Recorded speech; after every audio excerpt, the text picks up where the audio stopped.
Evil geniuses turn to ban.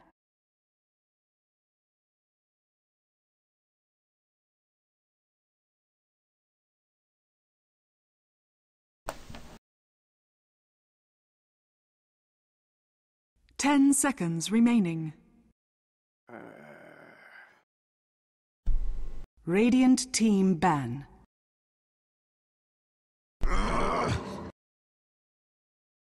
Evil geniuses turn to ban.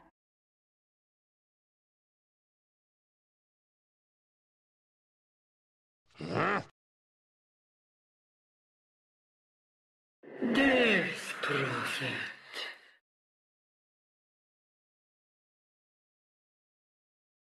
Ladies and gentlemen, we're back with the last game of the day for Dota Pit League Season 2. Of course, Group A match between Evil Geniuses and Moscow 5. Moscow 5 off to a rough start here, but certainly looking like they can take some games off even some of the best teams, including Virtus Pro. Evil Geniuses, though, took that game pretty handedly. Game number 1 really goes to Evil Geniuses. Game number 2, the draft's underway. Thanks so much for joining us for the last game of the day. My name is Mott. Joining me today is Nahaz. What's going on, man? 5 seconds remaining. Well, not too much. I am hoping that M5 can make a game of this against Evil Geniuses. It is not going to be easy, but I really like how they've started their draft. Vigos won 5 straight games on Death Prophet back in early September. Hasn't played the hero in the last couple of weeks, but this hero has been very, very strong in the early days of 6.82. Again, she did receive a mild nerf, 20-second cooldown on her, additional cooldown on her ultimate, but still very strong. EG, though, you don't fix what's not broken. No reason to go away from what worked for them in the last match. Pick up the Razor to start off their draft. I mean, just RTZ loves that hero, but for Moscow 5, they certainly have the ability to take this game off the back end of a Death Prophet. I like how... it's unfortunate that Vigos has been getting picked some of the heroes that he has because EG has just kind of outdrafted PGG's drafting style. Blow Your Brain needs a bit more farm, and we don't really know what Moscow 5 can do if they can get to about 30, 40, 50 minutes into the game. We don't know how they might play. All that I know right now is that their drafts are really hindering them. I feel like they have a really good play style. It's just the drafts are really becoming a problem. Evil Geniuses will pick up the Ogre Magi, which is a hero that we have seen a bit more of, and I like it. I don't know if they're going to put it in the core role. I don't think they will. I mean, that's been kind of a talk lately between a lot of the pro players, is that is Ogre good in the core? We saw Quickfoot do it not too long ago for Team Tinker, and he played it very well, but I imagine this is going to be support PPD or Zai Ogre Magi, which we saw before, so... Yeah, I mean, it's coming. I don't know whether it will be good enough that it sticks around, but I think that there's been enough talk about it, and you know, the theory crafting certainly looks good enough on paper that you're going to see some high-level teams at least experiment with it. Now, I don't know if this is going to be the match for it, but I mean, Ogre Magi is just such a potential powerhouse in the laning phase right now. I mean, he starts off with one of the highest armor ratings in the game. He has almost 6 armor. He has, I think he's in the top 5 in terms of effective HP, and there's you can Google this if you want. I'll try and post a link to it in the chat. But there's a chart out there that shows heroes ranked by their HP and their effective HP at level 1 in terms of physical damage. And one of the things I really like about it is that it really showcases the importance of early armor to how tanky a hero feels in lane. Because there are a number of strength heroes that have really high starting HP, but only 2 of them are in the top 10 of effective HP. It's just... armor is so important, and with the additional regen on top of that, plus the buff to multicast, giving him even more mid-game damage output, yeah, Ogre's time has definitely come. We're going to see a lot of people experimenting with this hero. Yeah, and I'm excited for it because it's a hero that hasn't seen a lot of play. I mean, it gets picked here and there in the past couple of patches and the past couple of weeks and months, but it's something that I think is very exciting because multicast is pretty damn cool. Just to have that RNG factor. Bloodlust makes your hero that much better at just taking down towers and taking fights with the extra right click. Moscow 5, however, have a really solid draft. This is something I've been waiting for. This is a good start. There's not much you can do to counteract this. You know, whereas if you pick like a Naga Siren, you could try to put pressure on it early. When you pick a you know, like we saw in the last draft, a Mirana and a Bane, you could just pick a Abaddon right into that. This is something that's very difficult to deal with. This is a Centaur War Runner and a Death Prophet, so I like this choice from Moscow 5. Yeah, for sure. I think this is definitely two very stable heroes. Not so easy to counter as was the Bane Mirana the combo that they opened with in the last draft. I generally feel like in this meta, not quite as much as in 6.81, but still picking your supports early gives away just so much information about your overall draft. Picking up cores earlier on is much more flexible just because of the way that you see lanes run nowadays. And both the Death Prophet and the Centaur War Runner, really Centaur can be played in any of the three lanes. Yeah, and that's the thing. And Centaur is just so strong early on when he can get that early blink tagger. They have a better chance now of fighting early rather than picking up a lineup where maybe they have to wait for Blow Your Brain to farm. This gives them a lot of early game pressure and presence, which is what they've been doing. They've been trying to fight early with some of these drafts that are just not really going well. And I think that they need heroes that win lanes or at least do okay in lanes and are able to just take the fight early. So Evil Geniuses now, they have a pick, and this might be an interesting one as well. Moscow 5, we'll see what they pick up for supports as they already have the Death Prophet and Centaur War Runner. Yeah, and to me, what M5 are most in need of is just a good backup plan.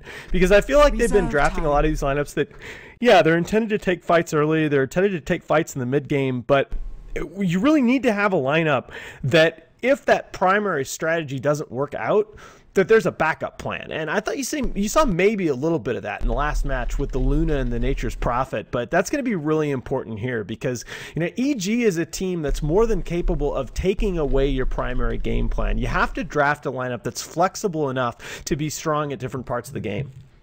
Well, yeah, this is where it gets interesting, I think, for Evil Geniuses. We'll see what they pick up here with the next minute of reserve time. Ogre Magi, Razor, a good duel. I'm really excited to see what they pick up for Universe. For M5, Tron has played a pretty good series in the past couple of days, so we'll have to see what they pick for his off lane. And Vegas as well. Okay. Somebody was listening, bot. Okay, well, Clockwork is... It's an interesting choice. I want to see if Universe can really do some work here. I talked about how I don't think it's his best hero, but I mean, and they could prove me wrong. Absolutely, I'm totally down for that. But Moscow 5, well, now they know. They have this Clockwork to deal with. They pick the Viper. I think that's a good counter pick right afterwards. Have Corrosive Skin, really deal with the Clockwork, and also if you man fight a Viper inside of Cogs, you're probably going to die. So Moscow 5 have maybe the best draft I've seen today from them, which is, well, this could be huge. Well, I do like the Clockwork pickup, though, against a Centaur, because, again, you know, one of the things that you absolutely have to have against a Centaur is just a way to prevent that other team from just freely moving in and out of fights with Stampede. And Clockwork, by hooking in on a hero, by dropping those cogs to kind of zone the fight effectively, can limit the effectiveness of that Centaur's Stampede. Yeah, that's true. They do have some utility with the Clockwork cogs, and they have... even if they do team fight extended, if you have an extended team fight, Evil Geniuses might be able to take it just through sheer, static link plasma full Eye of the Storm alone. However, Viper, oh, holy crap. Sorry, that spider literally just crawled down on my head. I am surprised if that's the case, that your reaction was that mild. I actually thought it was a bug, and then I backed up and I saw that it was a spider. And don't worry, he's dead. I killed him.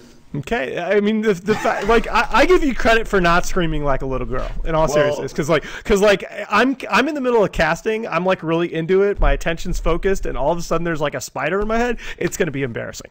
I'll tell you that for sure. It was actually hilarious. It literally dropped like 2 feet from my face, and I backed up, and all of a sudden there's like it comes into focus, and there's this spider here. I'm like, oh, okay.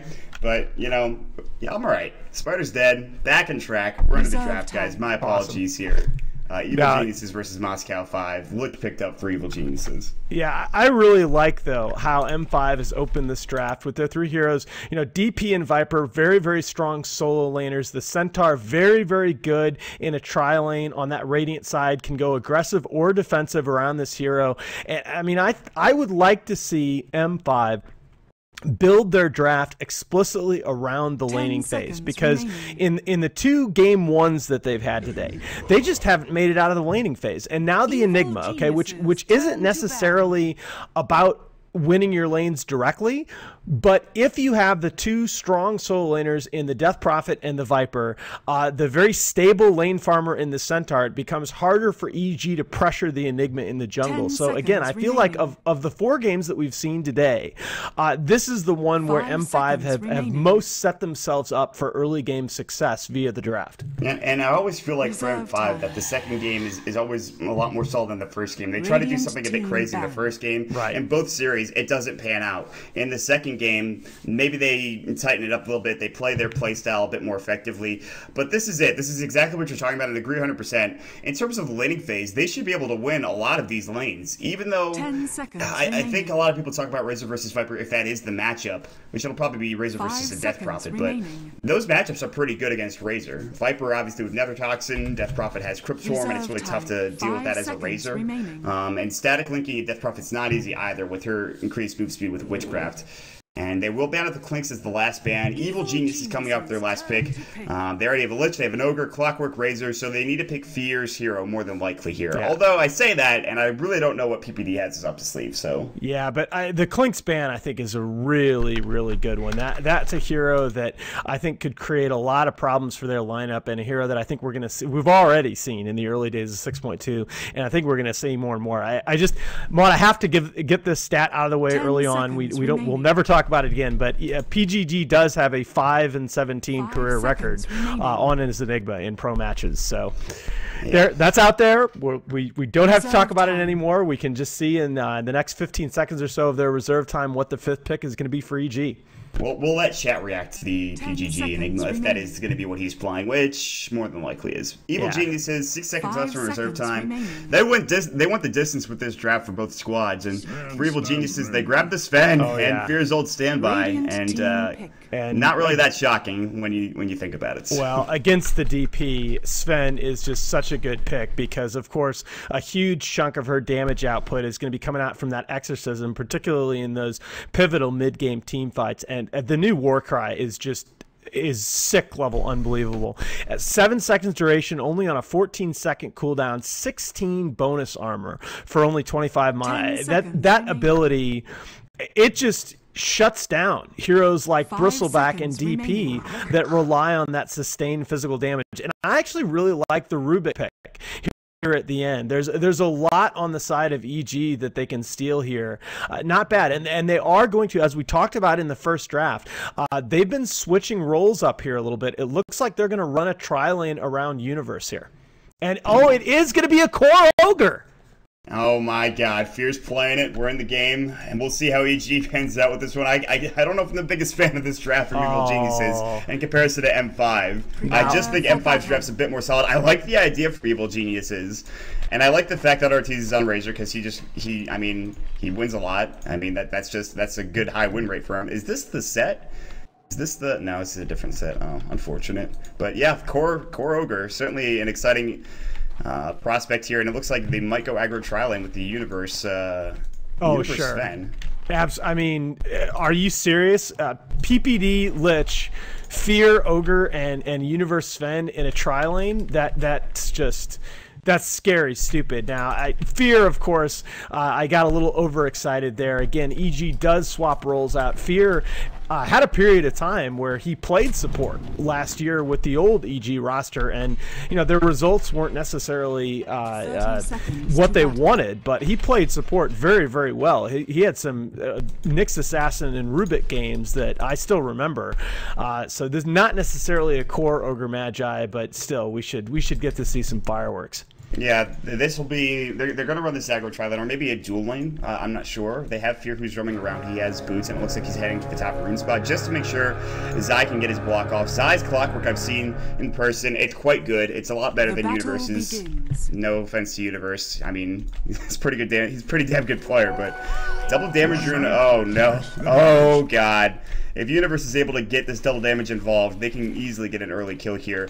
Against Viper, even if he goes for level 1 Corrosive Skin, there still is the potential for him to go down. They do King Art with Telekinesis, but I don't know if this is going to go well for M5 at the start of this game. And it looks like it will be dual lanes coming out from EG, so Yeah, I'm not surprised to see this. I think you're going to start seeing dual lanes make a little bit of a return, and not necessarily because I think dual lanes are OP or anything, but just because of the flexibility that the current meta lends you. Yeah. 40 seconds in, and already Universe is just getting a lot of room to work with. Top lane, it's a 2-1-2 right now for Zion Fear. They have Ignite level 1. They're actually just right-clicking down Kron. He'll just back away. And they're getting away with this 2-1-2 because you have the Enigma in the jungle, and that's not a huge surprise. Wow. And they're not really doing anything to stop him. They're not concerned about PGG in the jungle currently. And it's not just in the jungle, okay? It's part of the reason that you can run these dual lanes is the Ogre. He is just so tanky early in the game and able to trade so effectively. And this Ignite, it tremendously mana efficient for the harass early on. Yeah, it's really solid, even at level 1. You'll probably see Fear get it to level 2 before they really start, maxing out Fire Blast and getting Bloodlust levels. But that shouldn't be a huge surprise. One thing I'm worried about is with the dual lane, your Clockwork's not going to get as much experience, although they are pulling, so Zai should be just fine. For M5, they're doing the same thing down bottom. They're pulling and trying to get Blow Your Brain some farm, and this is a hero I really want to see Blow Your Brain on, because it's a less of a kind of late game hero that they played, and more of a let's fight early, which I think they really want to have Blow Your Brain do. They want to have him fight early and often. Right. So it's definitely a hero. This is what I was talking about, addressing some of those deficiencies via the draft. Maybe a little action down here if King R gets a little too far out. Yeah, you see he's taking some damage. But look at that Warcry, though. Right click. And, I mean, that's Warcry and boots. Universe literally is just the fastest man alive, so they can't do anything about that. He'll walk back to lane. He'll continue to get CS. He's leading the farm, unsurprisingly. Mid lane is going pretty well in favor of, well, it's pretty even, but... Yeah, but this could be really, really bad here in a second, because I feel like Fear, if Vigas gets forward at all in lane here, Fear has this kill whenever he wants it. I mean, they know he's gone. They have no Observer Ward, that's the thing, but I don't know if they really need it. The problem is going up against Vigas, although he doesn't have boots yet. He's still pretty quick. However, no boots early on. Vigas could get caught out. Fire Blast is going to go. Arteezy running up level 2 statically. I don't know if this is enough damage. They might dive it. They have Plasma Shield. That'll give them mid vision as well. And Arteezy will get the first blood.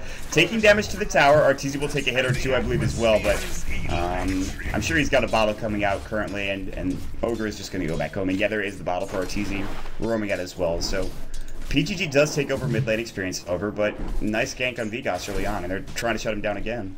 Yeah, and look, it's not just about being able to trade in lane. I mean, look at that Ogre with the 7 armor now at level 2, 30% physical damage resistance, and that just, it sets up those early aggressive plays, the tower dives. It's not just being able to zone out and trade with your offlaner. It just does so much for you in terms of being able to be aggressive around the map. Yep. So. Yeah, he's gonna smoke up and try and create something bot here, and this is just what Fear does. He is an aggressive player of whatever role, and this is why I like to see players that can switch roles. I just think it brings this great mindset.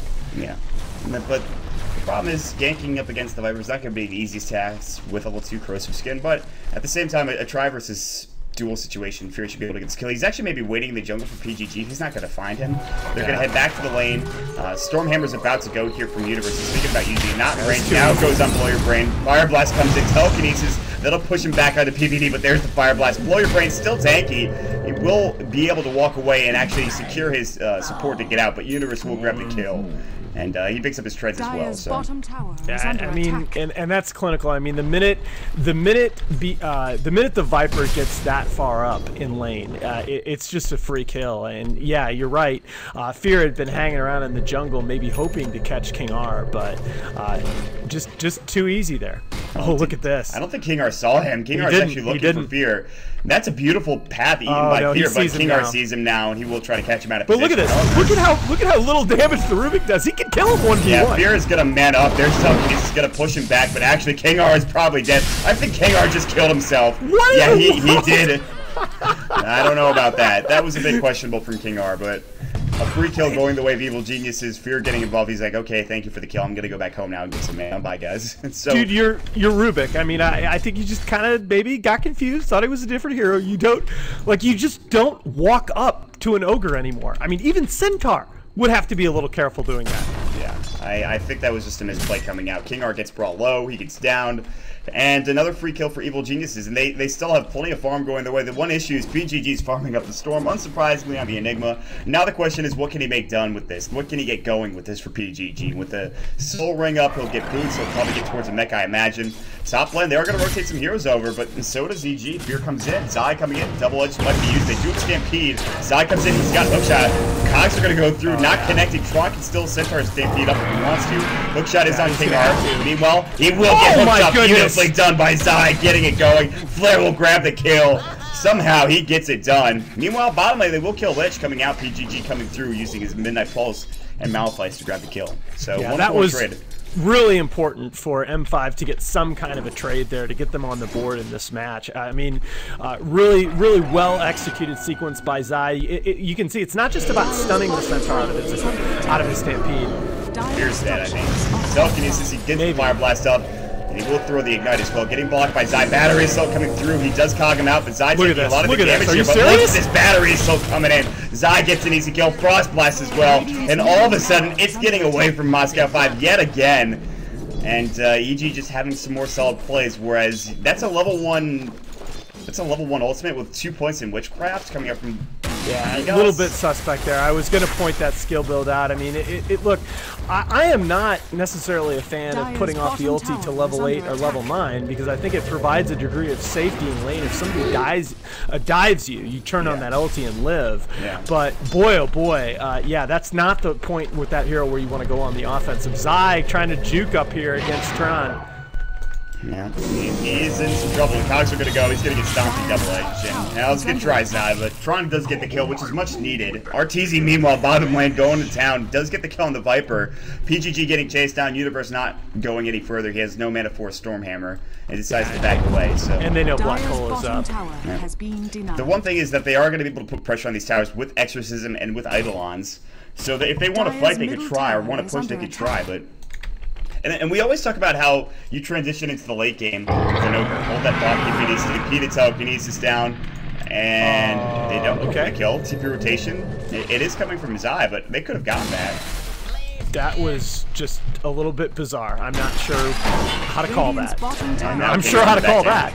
Well, KingR gets caught out on the back end of it. He falls, and EG take another decisive lead here. Again, we talk a lot about how Fear is going to transition into the late game in an Ogre. He's had a good start, but you really needed to get, I think, your Arcanes into Ags, and then you're in a really good position, honestly. He does go for Tranquils, actually, so he doesn't really want the mana, apparently.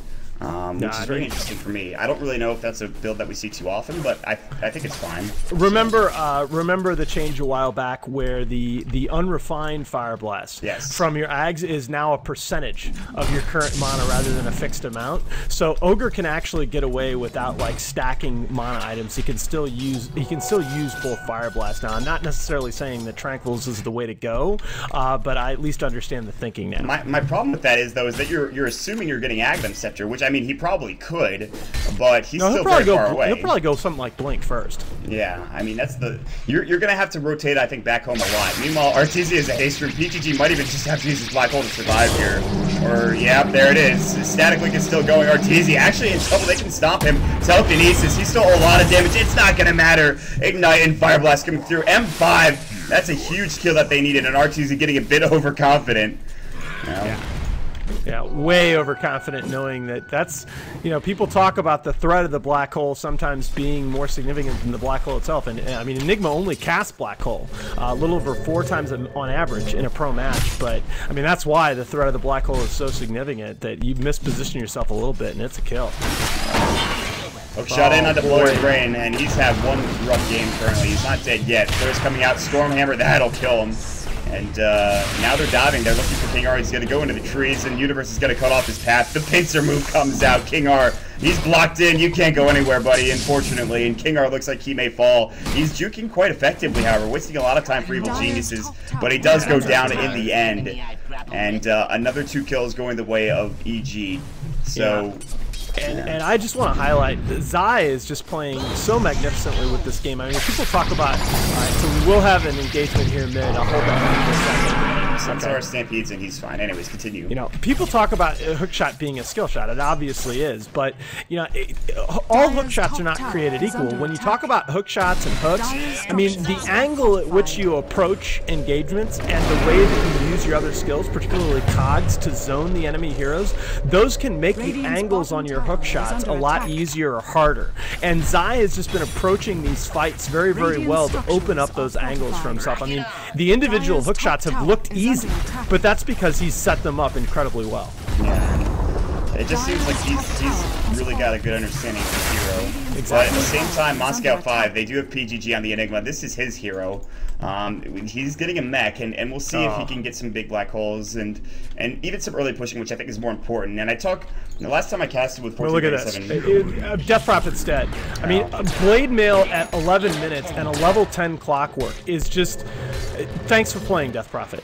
Like, there's really nothing you can do on that hero. Early Blade Mail just screws her over so badly. Especially when you go for the early point and exorcism, which we talked about. But right. That's not going to be their way back in the game, at least not until she hits level 11 and level 12. But I think when you're relying on a black hole to try to win the game, though, that's also the issue. And 1437 talked about that a bit when I casted with him. It's just that you never want to have to rely on a black hole to win you the game. So I think pushing and putting Midnight Pulses on the ground and fighting with that is more important than anything else in the game currently. No, that's exactly right, and that's part of why it's part of why you don't see Enigmas rush that Blink Dagger nearly as often as you used to 6 months or so ago. I mean, Enigma is much more of a zoning hero now, which is fine. But again, EG. You know, they're gonna, by the time this Enigma, even if he does go for a BKB, oh boy, Tron maybe is in some trouble here. He's got the Stampede if he needs it. He is not gonna use, Universe does pop his God Strike. There's no point in re-engaging on the back end of that. Black Hole's still not ready yet for another 3 seconds. Meanwhile, Universe chasing after King Ar, but there's the Telekinesis and the Stampede, but he's so fast behaved through Warcry. Godstrength's still up for another second or two. They're looking for a fight. They might find it. Here comes Spear. Big Stormhammer, big Fire Blast. PGG does pop the black hole. What can they get on the back end of this? Couple of Crypt Swarms. Blink Stop, maybe. No. Silence comes in. PGG getting chased down still. Bully Brain comes in, but here comes Arteezy. Arteezy comes in with the Plasma Field, gets one kill. Universe gets the other. 3 now down. Bloody Brain getting chased as well. Hook shot in long range from Zai. Gets it done again. Viper Strike, Chain Frosh, Stormhammer, double kill for Universe. EG now back in the lead by wide margin, and they're chasing after the Death Prophet. Vigos in some trouble. Keepity walks into a Crypt Swarm, though, and he just gets obliterated. It's like he got clotheslined, and Vigos will keep you away afterwards, so. Yeah, I mean, they get something out of that at the very end for M5. I mean, you know, Vigos not having a bad game on his Death Prophet, even though the laning phase just went disastrously horrible for him. But yeah, it's really looking bleak here for M5. Yeah, absolutely. So, Moscow 5 are. The thing is that there's only one tower gone from them. But the problem for me is that they really don't. But that's not the metric anymore. They don't win late game, I don't think, in this situation. Even with Death Prophet, I'm not sure. Arteezy's going to get an Agnum Scepter, and Universe is going to get whatever he wants to get. He has a Blink already, and he has the Morbid Mask as well. So. I mean, the big thing for me is to ask the question, how are M5 going to reestablish map control? Right? Because it just feels like EG are going to be able to control so much of the map so easily. Stampede coming through top lane. Ron getting caught out, he'll fall. Meanwhile, PGG getting hook shotted on. Zai going to work. They jump in. They grab the kill. Universe blinks right into the cogs and gets it done. Yeah, I mean, they're just so well equipped to win these 2v2 and 3v3 engagements, as well as the big 5v5 fights right now, that it's very, very hard to position your heroes around the map as M5 in positions where they're just not extremely vulnerable. And they're just getting caught out too much, and Enigma's. They're not really pressuring the towers. They did get 2 tier 1s, which is, I think, a good position for them. Zai is sitting, however, getting some farm top lane. Mid lane, they're just sitting around. They're ready to maybe push or think about fighting elsewhere. Bottom lane is Arteezy keeping away. His Ags is pretty much done yet again. This time not as early as it was last game, but... still, and Fear is going to go ahead and try and build into the Ags, well, assuming he's not just going to go totally crazy and go for the Bloodstone. But Tranquils into Ags is not bad. I don't know that I would go for it in as many games as I would Arcanes, but I understand the thinking. And I mean, they have a gargantuan lead here. They can basically take Roche for free if they want it, but I'm not sure they even need it. At this point, it's just another objective for them to take. If they can't take towers, they might as well take Roshan and get it in Aegis, but they don't need to, like you talked about. And for Moscow 5, suddenly not even, you know, the Death Prophet is up at the top. And she's sitting, you know, third behind some of all of the cores of Evil Geniuses. And she's trying to get that Yule Scepter, and she's just having a rough game. Universe manning up with PGG. God Strike going in. PGG will back away and stay alive, but... Yeah, and that's a big deal because a kill on the Enigma there and the Black Hole is out of play at least for a little while. They will have the Enigma alive with Black Hole to defend what I think is going to be a big push here by EG. Yeah, the Tier 1 tower getting assaulted. Arteezy has Ags, and he just pops it for a Tier 1 tower that he doesn't even really need to use it for. But it's going to fall nonetheless. Meanwhile, Hook in, coming up, Blow Your Brain, getting caught out. Cogs are ready to go. They do steal a spell, I'm not sure what. Looks like it was just Box Summer. It's not really what you want. Kingar getting blown up. He'll fall. PGG, cancel the Black Hole. It got his, oh my god, the battery assault, making sure it gets off only for half a second coming out from Zai. And they're looking for more on the back end, but they really can't find anything. Everyone has went back to the base here from Moscow 5. And now they're going to pressure up into the Tier 2 tower here as well. Yeah, the old signature move coming out there, unfortunately, in the fight. And again, you see, I mean, EG have the kind of lineup and they have the kind of items in lead at this point where they're not afraid to force engagements 2v3, 3v4. And they're going to try to find Tron up here on the top lane. They won't be able to secure the kill. Even if he pops the Mask Command, there's no way they get that. He could have blinked in, but he actually blinked to get up towards that top jungle. And now EG take over the bottom jungle as well. They're just farming the entire map here. Clockwork picks up a Vitality booster. Who knows what Zai will turn that into. Maybe just a casual one. Blow Your Brain is desperately trying to get to an active scepter. He doesn't need to build a mech, but not his best game either. 4 deaths to his name. And I really wanted to see how he could play this Viper, and it's just not going well for him in the end. Yeah. So. I mean, again, at the end of the day, we talked about the draft from M5 being very much geared toward the laning phase in this game, and unfortunately, when you lose the laning phase with this kind of a draft, you're seeing what happens. I mean, the Viper, again, not doing badly, but just succumbing to the incredible pressure that EG is putting on everywhere on the map. Another hook by Zai. This guy is out of his mind right now. Zai will grab yet another kill. Arteezy actually picks it up. They're looking for more on the back end. They want PGG, but he's just going to run away. And now they can put pressure mid, they can put pressure top and try to get that Tier 1 tower, which they've yet to grab. And for Evil Geniuses, it almost feels like it's just take fights, take down towers, take fights, take down towers, take objectives. That's what they're doing, you know, ad nauseum, so... And that's kind of how you have to play now in 6.82. I mean, 6.82 favors a much more methodical pushing approach. You don't death ball and go right in down one of the lanes early on and try for a T3. You kind of apply pressure methodically around the map, and that's what EG has been so good at doing here. And boy, Blow might be in trouble yet again. Viper's quick is going to stop Arteezy from chasing after him. Centaur Stampede uses well. Blow Your Brain turning around, right click him once. Plasma Field only gets the tail end of Blow Your Brain. And Arteezy has to back away. Great Viper Strike coming out. And, well, Arteezy still has 2,000 gold to bank, though, so his next setup should be done soon. Blinking, Universe going on to, well, that poor Vegas is done. Hookshot into PGG. He has Black Hole. He can't even use it. He gets owned. My god. EG take 2 more fights. Meanwhile, bottom Stampede not available. Kingar getting caught out. Ignite again coming up from Spear. Fire Blast is there as well. They will pop it. Kingar getting right click down. Frost Blasted. They will grab the kill. Killing spree for PPD. Now chasing after them is Blow Your Brain. He's got his poison attack ready to go. I don't think he can get either of these kills. In fact, he's going to back away despite not having anybody here. So Blow Your Brain just trying to do what he can. And guys, Frost Armor is really good. Like, we talked about Warcry during the draft, which I feel like is a super underrated ability, but Frost Armor probably even more so.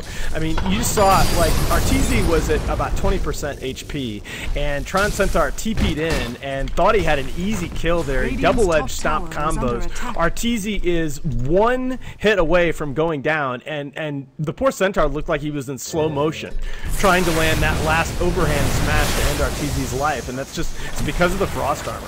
All right, RTZ, you're 19 minutes and you have an Aghanim Scepter and Tread. So what are you going to build next? I think we're going to go for a Midas, everybody. Oh, why not? I mean, okay. I mean, he's made some bad item decisions before. I don't know if that's one of them, but... Well, I mean, again, as we mentioned in the last match, you know, you're 14K gold up at the 20-minute mark. I mean, the players are having a bit of fun at this point. It's tough to judge. Yeah, that's true. Bloodlust getting used on Artesia, that makes him even more scary to deal with. Mid lane finally looks like there's going to be an M5 ball up coming here, and this is got to be, if they lose this engagement, if they decide to go for it, I don't know if they can take this game. They're already so far behind. 14,000 net worth, experience-wise 15,000. So, and it looks like Zai might just try to force this fight on his own. Oh, why Walks not? in, squares up. Universe Stormhammer coming in. Hookshot might go. Blade Mail, stop up. That is not going to help. The Universe getting blown up. However, the Mask Madness was turned off with the Chain Frost coming in. They blow up a couple heroes, and Chain Frost still bouncing. Kingar and Vigos chasing after Zai, but he has actually got some help coming in. Maybe no, they're backing away from the exorcism, and Zai getting caught out. There's the blade mail coming through. Battery assault coming. Stormhammer was stolen. They will grab the kill. Zai getting caught out. Big pickup there. They lose 3 heroes, but at the very least they get some gold going their way. All the while though, Artesia is putting some pressure on this bottom tower, looking for the tier 2. He has his Eye of the Storm going, and it looks like he will take it. And they have a flip, however, and they will pop it. So yeah, and M5 definitely, you know, the new bounties aren't necessarily game defining as they were in the original 6.82, but they're enough that M5 came out on the winning end of that engagement. But again, this is the kind of lead for EG where, you know, you want to get back in this game. It's not enough to get those kinds of trades. I mean, those bounties can make a difference, but not in a match like this. You need like 5, 6, 7 more of those. Yeah, exactly. And you try to trade without losing 3 heroes next time. But for M5, I mean, you have Tron. He's going towards that 4-staff. If he can get that mobility item, they'd maybe survive a bit longer. My problem is that Vigas has really no items other than a 4-staff. And Zai decides to go for a Bloodstone because why the hell not? You know? Yeah, actually, when you have a big lead like this, Bloodstone is really, really good. True. Right? The active suicide as a way to just, especially on an initiator like Clockwork, who is going to be in the middle of everything, doing damage with that blade mail, it's a good way to prevent feeding away a lot of gold. Tron gets caught up by another hook shot. Zai going towards the battery assault. Jump in. Universe says, I will secure this kill, friends. Do not worry. And he takes it. That is an unhappy horseman.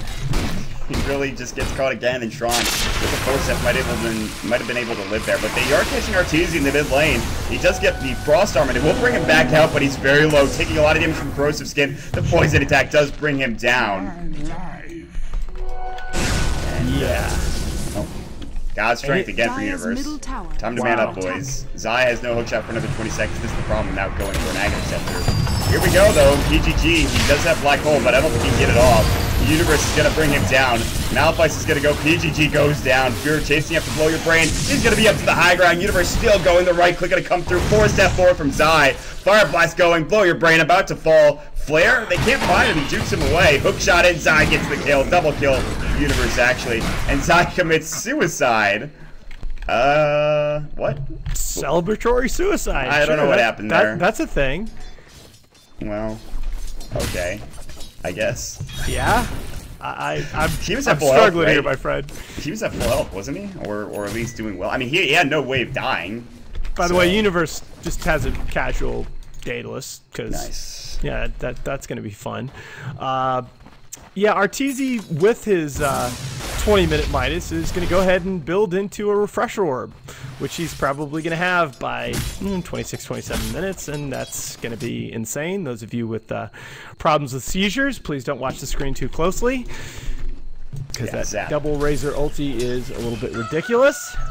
Yeah, it's an item choice that before Razor was picked a lot, and that was the item of choice for a long period of time. It's straight into active pressure, but you kind of saw not really that as much recently. However, PTD is going to get caught out. Poison attack, there's the Fire Blast. Fear giving Viper Struck as well. Here comes Universe. He's flying in.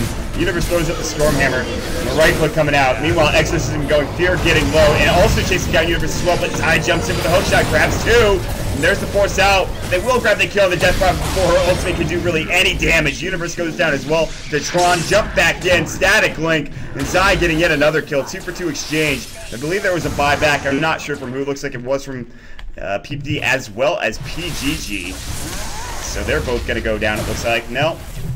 And PGG will back away, and RTZ can go back on the tower here in just a moment if he wants to. Eye of the Storm is down, however, and he is building towards the refresher like you talked about, which is still kind of a ways away. Yeah, I mean, Universe has basically been a PGG-seeking missile in these fights. He has made it his mission to just blink in and end PGG's existence before that black hole can come into play. In the process, though, he has been dying. Speaking of dying, Tron actually does force out, so I might not be able to get this kill. TP to the top lane for RTZ. He's not going to help out. Blink away. Flare just off the mark there. Would have been able to cancel the Blink Dagger. Hook shot not available. There's no Aghanim Scepter for Clockwork. He might build that next. Centaur Stampede, so Tron can try to get out. And he's going to blink. Oh, he's going on PPD. What a play. Tron in some trouble or getting some trouble going. PPD does pop the Chain Cross. A 1-for-1 exchange. And he has no buyback either. Wow. And now, I think PPD just killed himself. Well, PGG, Blow Your Brain, they're all chasing down RTZ. Here comes Zai. Blinks in, throws the cogs out. He just bought a Blink Dagger as well. Pushes them all back. Here comes Universe, Blink, Stormhammer. PGG gets blown up. One hit, Stormhammer stolen, doesn't matter. Blow Your Brain, hook shot in. He's gonna fall. Now they're chasing down poor Vigos here. He actually might live. There's no Blink Dagger for Fear. And the force away too fast. Vigos is just going to walk out. Meanwhile, King R getting brought low. The Stormhammer exchange coming out from Universe and King R. He forces to the other side of the alcove, the chasm, if you will, and Zai can't get the kill. Yeah, definitely those two Sage's masks that made the difference for Vigos in that fight. But yeah, EG exerting their dominance here. I mean, what more is there to say, really, than Zai buying the nice little Blink Dagger there. Oh. What is this pause? That's a little unusual. Yeah, I'm not sure. I mean, obviously there's a DC, but Brankersy. Yeah, right. That's all I got to say about that. And then obviously, Fear, RTZ throwing up the rage faces from the new emoticon pack, which is in the Dota store, by the way. This gives us a good opportunity to sell out, so I'm going to do so. Guys, $10 for the Dota Pit ticket. If you've been enjoying the tournament thus far, we've had some fantastic games, some of the best games in series I've seen in some time. Go ahead and check out the ticket in the Dota store. $10 comes with the Blackpool Sorcerer set, a Lich set that's beautiful. Highly recommend it. And yeah, we do have a reconnection coming back in, so that gave me just enough time to sell out. Nice. Excellent. Hey, you know what? Without sponsors, without this kind of stuff, we don't get to bring these games to you guys. So it's true. That's just the reality of the situation, my friends. Yeah, top tier teams, but you know, we'll see how it goes as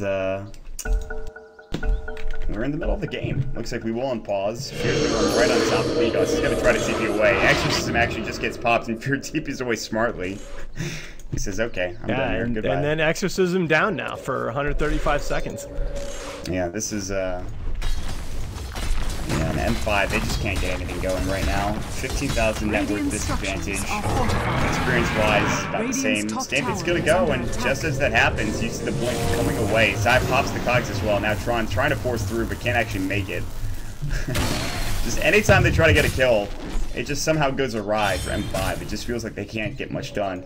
And I gotta give them credit. They're really sticking in this game, but they're so far behind now that in one big fight, probably EG will take the high ground here, if not the game altogether. And it's just really solid play from Evil Geniuses this time around. Yeah, and that's, to me, EG is not playing with a lineup that is built to get an early lead and five-man death ball. EG is playing with a lineup that's more than happy to take these kinds of skirmishes around the map. They're not afraid of fighting at this point. Well, shot in. King R forcing away. He's dead, actually. He's just dead. Meanwhile, top lane, PGG and Blow Your Brain looking for, well, they're trying to find something here. RTZ backs away smartly. Double damage for Universe. He'll bottle that up. Because if you needed more damage on Universe already, I mean, that's actually just ridiculous. And he makes the smart play and TP's out.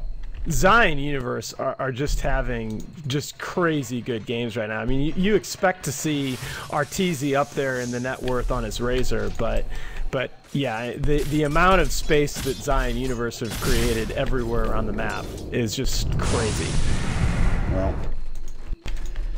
this is This is a bit rough for M5, at the very least, to put it mildly. PGG getting caught out yet again. Fire Blast, unrefined Fire Blast, mech coming in, Stormhammer, lock him down and kill him, and they do so. And Universe now grabs the kill. Zai misses a hook shot, Warrior Brain getting away. It looks like Viper Strike. Universe has Stormhammer, I think, in 1 second, he does. They will not chase. Coming around the backside, Tron is here with Vigos. They might jump in and try to take this fight. Arteezy's nowhere near the engagement, so something to keep in mind. But they are chasing in. Zai points forward, looking for Warrior Brain, can't find it. Zai getting caught out. They will grab another kill on Vigos. That's Sven getting it. Tron getting unrefined Fire Blasted. Chain Frost is going to go. Tron blinks up or forces up to the high ground. There's the cogs to stop it. Beautifully done from Zai. Unbelievable. They blink up with the Universe. They wanted to kill him. They got it. All the meanwhile, Arteezy is pushing into the lane, and he gets his refresher done as well. They only have one tier 2 tower left to take. That's in the top lane, and I don't even know if they need to do that. They could just keep fighting and try to pressure the base and get into the high ground here. Yeah, and this was such a huge. Notice that Fear can just spam this unrefined Fire Blast every time it's off cooldown because of the mana cost change. Right? He's got 39, 40 mana. Doesn't matter. Zai, look out, buddy. Telekinesis, King R, blow your brain. Viper Strike, Zai in some trouble. He's going to try to get out. Nice hook coming through. He doesn't have his Aghanim Scepter. He's getting close to it, but he will make it away. Plasma Field, sieging up to the high ground. PGG, blow your brain, pop the mech, just to keep themselves alive. Again, they have the Aghanims coming out. Blow your brain gets Fire Blasted. Black Hole coming in. Now PGG with the big one. However, Universe comes in and stops it immediately with the Stormhammer. Arteezy refreshes, and he does get the second one off, but they aren't taking the tower. Kind of a waste of the second Eye of the Storm. Maybe now they're going to do some damage. Absolutely. Look at it. Zap, zap. It's going through. Force away. King R going to try to get out of this fight. Blink. Stormhammer. King R forced away yet again. The kiting is real. Universe getting stomped up. He's actually in trouble. He'll fall. Fear diving too far. Arteezy goes to tower the tier 3 tower, but that's all they get. And Fear gets blown up again. Buyback now coming out. I believe. No, I heard the sound for whatever reason, but I guess I didn't, so. And look at Rubik has unrefined fire. Oh, wow. Look at this mechanic, by the way. Look at the mana cost on unrefined Fire Blast on Rubik. So he 47. Can steal it even without an Aghanim Scepter, and it's still percentage based on him, too. Interesting. I was wondering how this worked. Well, a mechanic that I'm not sure if it's supposed to work that way, but I think it's certainly interesting nonetheless. Yeah, it's cool. I mean, it is an active. It should be able to be stolen. I wasn't sure because I was going to comment Zai chasing Vigos down here, and with 30 seconds left on the cooldown on his hook, I'm not sure he's going to get him. No. Yeah, he actually has no. He can't use his cogs with his silence. Unfortunately, he could have maybe cogged or battery salted, but no, he didn't have any luck there. And he's actually 2 components away from getting his Aghanim Scepter, and then I think Zai becomes even more of a beast than he already is. He's tanky enough that he'll just survive throughout the fights, and he's been playing well enough that he can just hookshot pretty much any hero, and it feels like he can do it from all over the map. Yeah. So the problem for me is right now, this is Enigma, is just like you talked about earlier on in the game, is that Universe is just what in the world? Vigos is building Refresher. Yeah, because he wants to be able to push. This is not super surprising for me. When you're this far behind, you want to have exorcism not only for a fight, but for the pushing as well. But more so, it's just for the fight. They probably won't be able to win with 1 exorcism. They need to win with 2. And I'm not even joking. This is something that actually I think is really necessary for Vigos at this point. That's one of the only items that might get you back in this game, in my opinion. Yeah, I no way. I mean, if you're not going to live through 1 exorcism, much less 2, in my mind. But if you can make it work, obviously. King R barely getting out from Arteezy. They will grab the kill on PGG yet again. He has how many deaths to his name? 11! Most in the game, unfortunately, and they're really doing a good job shutting down PGG's Enigma. One of his heroes that you got to be worried of. But the black holes haven't been there. The PGG holes are unfortunately not really paying off this game. Evil Geniuses taking a tier 3 tower. Spell was stolen. He gets rid of Undefined Fire Blast. He realizes we have no mana. Meanwhile, Zai jumps in, force blank hook shot. King R getting caught out. Zai will grab this kill. It looks like, no, he can't get up to the high ground. There's the Ghost Scepter. Zai does, however, purchase up his Aghanim Scepter. Unfortunately, that was after he used the first hook shot, so I'll have to wait another 25 seconds here, but they will take the... Oh, there it is! Okay. Universe, come on, man! Oh my god. Did you really expect any differently? I was like, who on M5 farmed up a rapier? So, no. It's Universe. I mean, you really see here, the thing about the Refresher is that Vigos doesn't even have 1200 HP. And, I mean, he's going to die in how many swings from Universe? Maybe. They're going to try to fight Arteezy, who is ulting right now, and he's going to fall. There's the God Strike coming in. Here we go. Universe going to man up. 1 hit, 2 hit, 3 hits. BGG's done. Double kill. Now he's going to pop the God Strike. There's the Ghost Scepter coming out from King R, staying alive. He just goes back to the tower. Meanwhile, Fire Blast coming in. Chain Frost as well. BGG. Will they dive the well? Blink in. 1 hit, 2 hit. BGG's done. Triple kill for Universe. GG finally called the Rapier. No, stays on. Double Edge Rapier's on the deck. Fear picks it up, however. It's muted. As it should be. And Ogre Magi finishes the game with the Divine Rapier. It could not have played out any other way. I wonder if there's a stat line with how many times Divine Rapier has been finished with Ogre Magi. Oh, they leave it on the ground. 0. No! Come on, you screwed the stats That's up. hilarious. You screwed the stats up. Oh, it's okay. But great series from Evil Geniuses. Unfortunately, M5, they have a bit of a rough day here. They get off to a really bad start. They're down 0-4 in the Dota Pit League Season 2, guys. Thanks so much for joining us. Nahaz, any closing thoughts before we head out of here? Yeah, and EG just flexing their muscles in this series, showing why a lot of people have them as favorites in whatever LAN events they choose to participate in the next few months. I think it's going to take quite the effort for anybody out there right now to beat this team. And M5...